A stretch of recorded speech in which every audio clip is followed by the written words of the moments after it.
In this series, I'm going to surprise you. I'm going to strip away all the complexity and hard graft and teach you how to cook amazing food standing on your head. That is amazing. Incredibly tender. From the kitchen novice to the budding chef, I'm going to give you the confidence, the recipes and the insider knowledge to make you a much better cook. Slice round, wasting nothing. I made my name cooking in some of the world's most demanding kitchens. That's nice. You make it before service? Yeah. In my restaurants, I expect perfection. Every plate has to be worthy of a Michelin star. And every time you make it, taste it as well. Every day it changes. Now, I'm going to show you some simple and accessible recipes for fantastic food that you can cook easily at home. Incredible. I'll be holding you by the hand, Just getting better and better and better. teaching you everything from how to cook on a budget to baking, real fast food, and my ultimate feast recipes. This is the only cookery course you'll ever need. Welcome to my ultimate cookery course. Packed with cooking tips, information, and 100 recipes to stake your life on. Right, this is my guide to cooking with spice. Adding big, gutsy flavours using spices at the beginning of cooking and then simply letting the dish slow cook is a brilliant way of getting maximum flavour with minimum effort. My first recipe melts in the mouth, and because the oven does most of the work, it's a cinch to make. Slow-cooked, fiery lamb. Cooking's all about being bold and adventurous, and this dish is exciting because it's slowly cooked, and the longer it cooks, the more flavoursome it becomes. Marinating the lamb first. Chilies, we're going to use a mixture of red and green. Take off the tops and just slice in. Garlic, crushed. Don't worry about chopping these ultra fine, just get it in there. Cooking for up to 3 hours, everything sort of blends and almost sort of purees itself together. Smoked paprika goes brilliantly well with the chilies. 2 teaspoons in. A touch of dried oregano. Some little cumin seeds. The blend and the fragrance that they give out is extraordinary. They release a little oil as well and helps to tenderise the lamb. Touch of salt, pepper, cinnamon. That sort of sweetens up the lamb. Olive oil, just a tablespoon. And the olive oil helps to sort of stick all those wonderful spices to the lamb. Jump in, just start really rubbing. At this stage, you can leave the lamb to marinate for anything from half an hour to overnight, allowing the spices to really penetrate the meat, giving amazing results when you tuck in. Delicious. Vegetables, carrots and onions, and that's it. Sliced. Secret of slicing vegetables for braising is not getting too thin. You slice the onions too thin, they burn. You've got that horrible char taste on that slow braised. Braising is just a chef's term that means cooking in liquid on a low heat, making the meat incredibly moist and beautifully tender. So the secret of braising is having a really nice, thick, durable pan.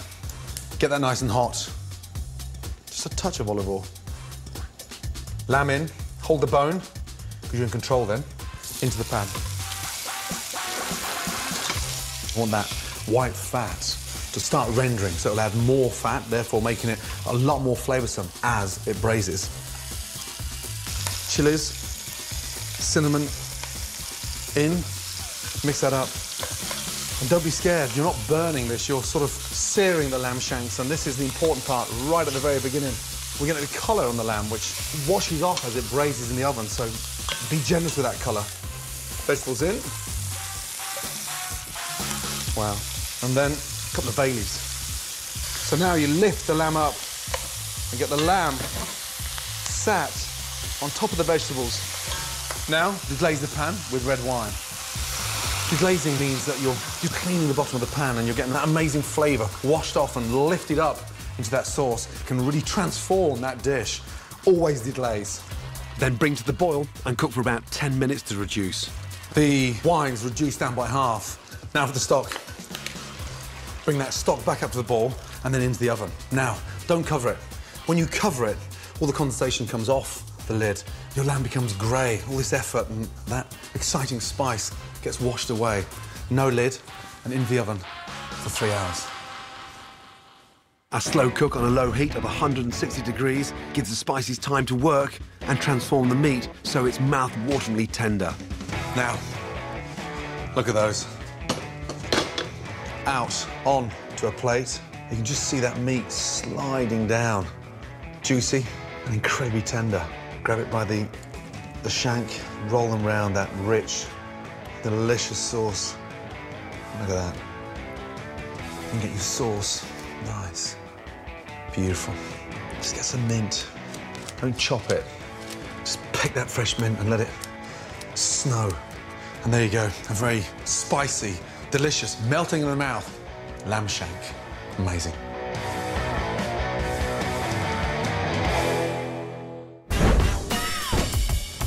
To get the most out of your spices, there's only one piece of kit that you need.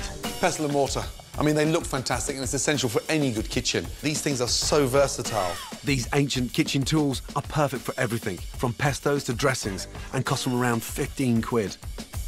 Use to grind spices and you'll max out on flavour, get perfect textures and always be totally in control. Make sure you've got a nice, large circumference of the bowl so you can grind away. The heavier and the more durable they are, the more confidence it gives you when you're pounding. And there's almost a way of confirming homemade, hand-pounded. Grab yourself a pestle and mortar and soon you'll be spicing with ease.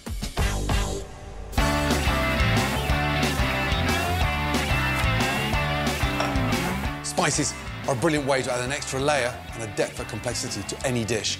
Learning to use them properly will really improve your cooking. Here are 3 more of my super simple spice recipes to get you going. First up, a very easy chili and spice whitebait.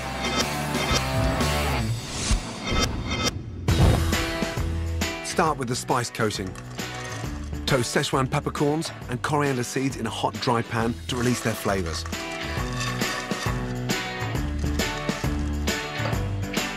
Add chili flakes and grind in a pestle and mortar to make a fiery, fine powder. Combine with plain flour, season and mix. Add olive oil to a hot pan. Coat whitebait in the spicy flour mix, then fry. Whitebait are an oily fish that are healthy, delicious and cook in minutes. Once golden, they're done. Fantastic with garlic mayonnaise or a simple squeeze of lemon. Ready in under 10 minutes, chili and spice whitebait, an easy, simple, spicy dish. My next amazingly aromatic recipe is roasted squash hummus.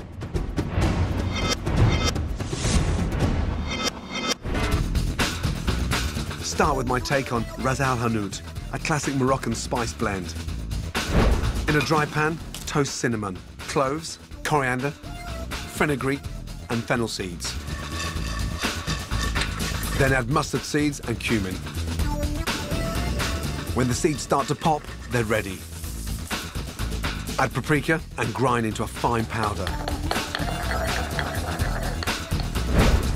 For the hummus, peel and chop butternut squash.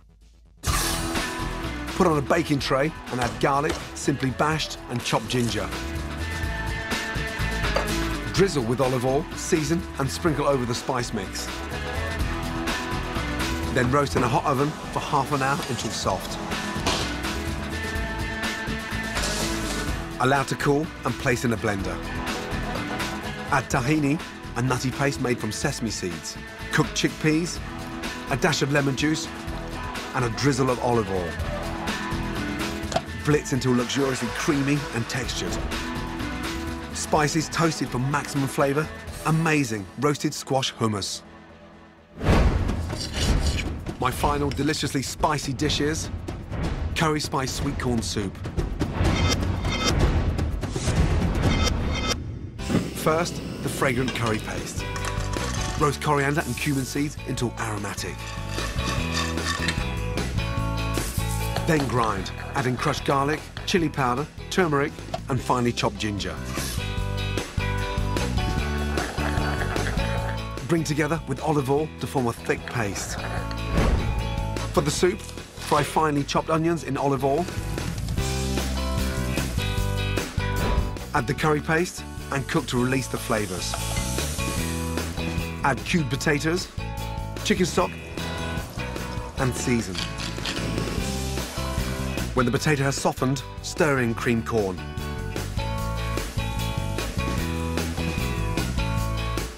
Then add whole sweet corn kernels with some of the juices. And transfer to a blender and blitz until smooth.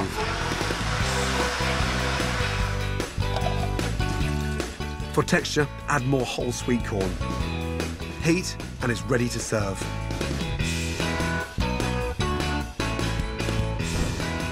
Wonderfully satisfying curried spice sweet corn soup that packs an amazingly aromatic punch. 3 more stunning recipes that make cooking with spice simple. Incredible. Coming up on my ultimate guide to cooking with spice, more fragrant tricks of the trade. Use the back of the knife and flatten it. That removes all those little seeds off the skin. All about shopping for spice. If you buy spices, buy them whole. And an incredible rice pudding to stake your life on. Look, it's like rich, aromatic lava bubbling away.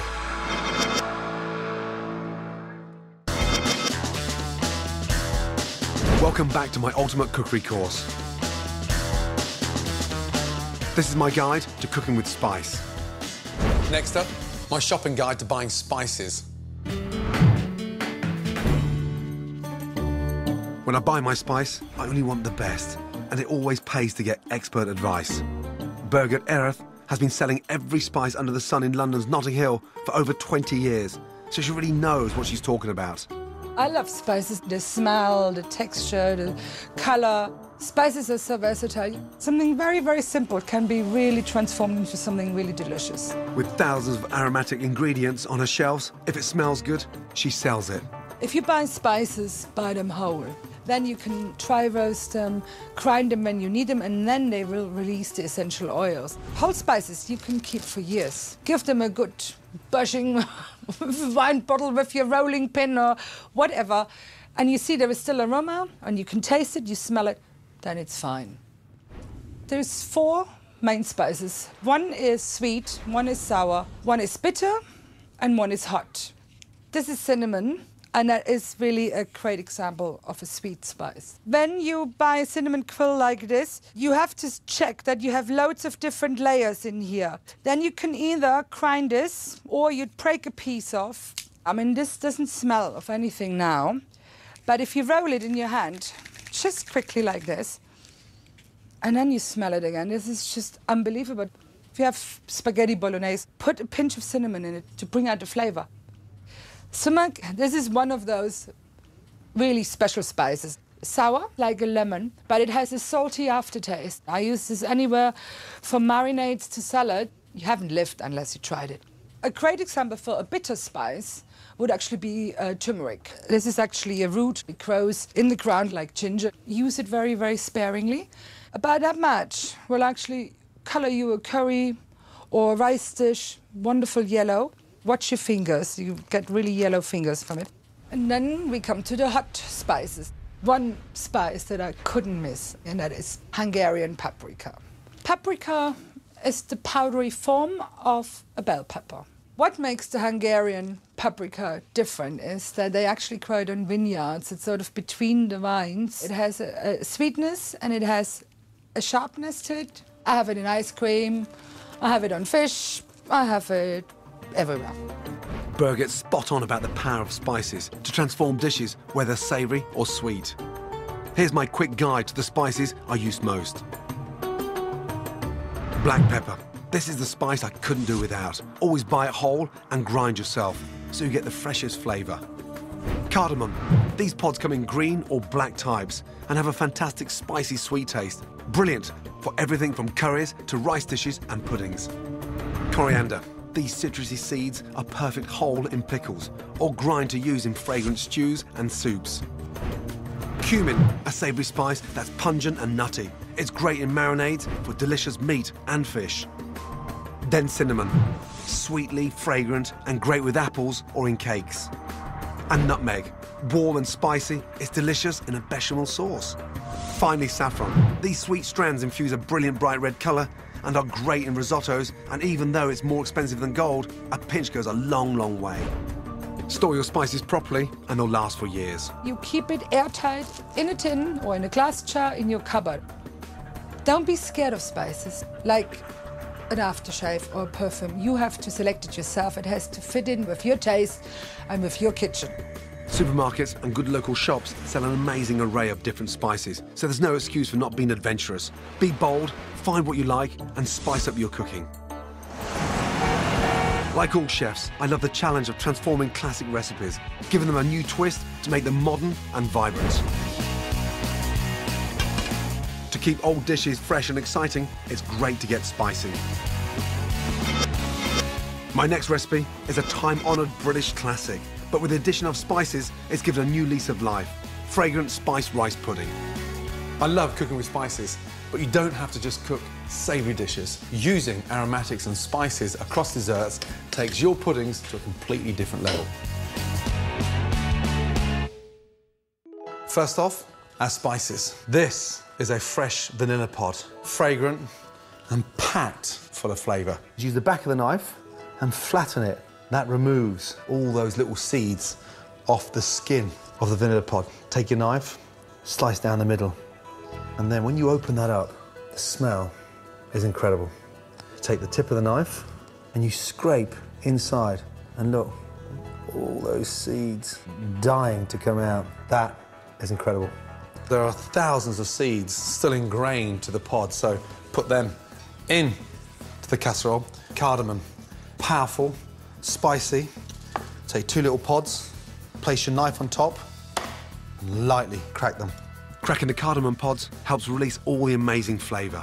Cloves gives it that kind of aniseed flavour with a lot of depth. 1, 2, 3. Cinnamon stick, snap and in. Just smelling that level of fragrance, you can imagine what the rice pudding's going to taste of. Turn on the heat, lightly toast those spices just a couple of seconds. And what's going to happen is just going to sort of enhance those spices in a way that it just draws out an even more powerful fragrance. Coconut milk in, sugar, 2 tablespoons. Milk, and then a couple of tablespoons of cream. Bring it slowly to the boil to allow the flavours to infuse. And this rice pudding reminds me of my time in India, where I got really into that chai tea fragrance because it was just so delicious and so comforting. Take a lime in. The lime just cuts through the richness of the coconut, gives it that nice little bit of acidity. Goes fantastically well with the cinnamon and that fresh vanilla. Nice. Have a taste. Now, let's go up to the boil, give it a nice little clean round the outside, and in with the rice. Use 200 grams of pudding rice. Don't wash it beforehand because the starch helps thicken the rice pudding in the oven.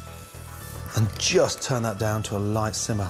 And the pudding rice starts to open up and it absorbs all that coconut, vanilla, cardamom, clove, and cinnamon. Bring it up to the boil gently and cook it out for 3 to 5 minutes. Boiling it rapidly, the rice opens up and it goes into mush, so we want to keep that nice texture, that sort of fragrant rice pudding on a gentle simmer. Next, a little luxury. I'm going to show you how I take this simple, delicious, aromatic rice pudding to a completely different level. Here's what I do. Take 2 egg yolks, separate them. Now give that a really nice whisk.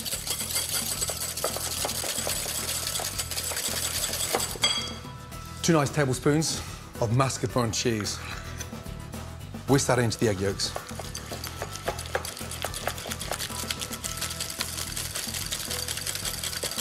Just so it's nice and smooth. It's almost like finishing the rice pudding in a delicious custard. Turn off the gas, add that into the rice pudding. And what happens, it starts to enrich and really thicken this rice pudding and takes it to a completely different level.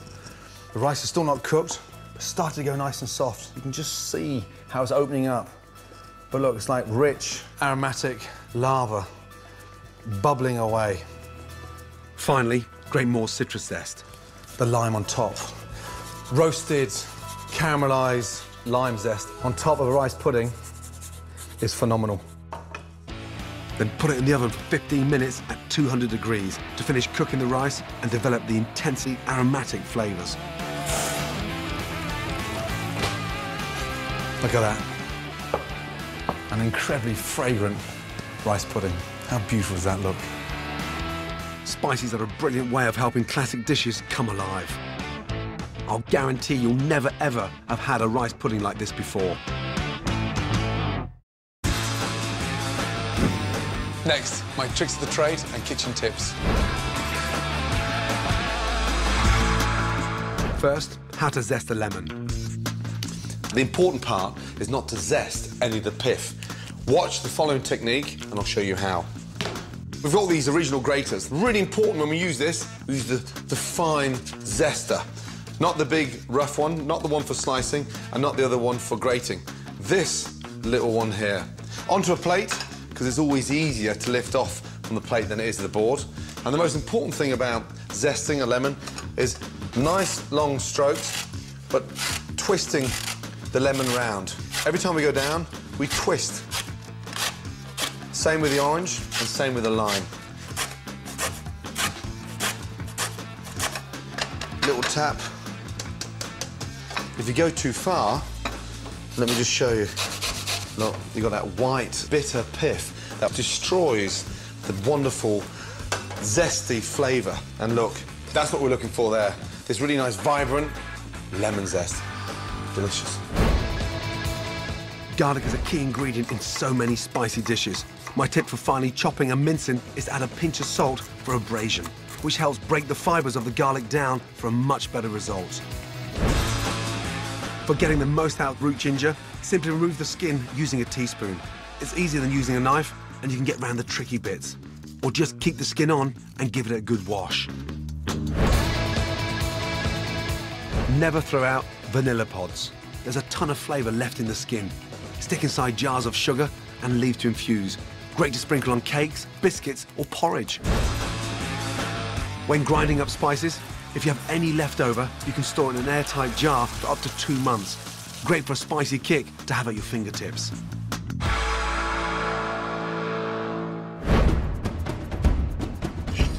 Follow my ultimate cookery course, crammed with key lessons. Top tips and 100 recipes to stake your life on, and you'll literally be cooking yourself into a better chef. To collect selected recipes from the show, go to my scrapbook at channel4.com/Gordon. Go on, get cooking. Next time, my ultimate food on a budget. How to make the most of your ingredients. Get that pan really nice and hot, because this is a cheap cut. Great money-saving kitchen tips. This is where you get so much more bang for your buck out of sausages. And more incredible and cheap dishes to stake your life on. And that is a perfect way of taking a cheap cut with the Premier League of dishes. Might take that one. It's a long time till payday. St Albans and the surrounding Hertfordshire area. Kirsty and Phil will be in you for a new series of Location tonight at 8. The next, come dine with me.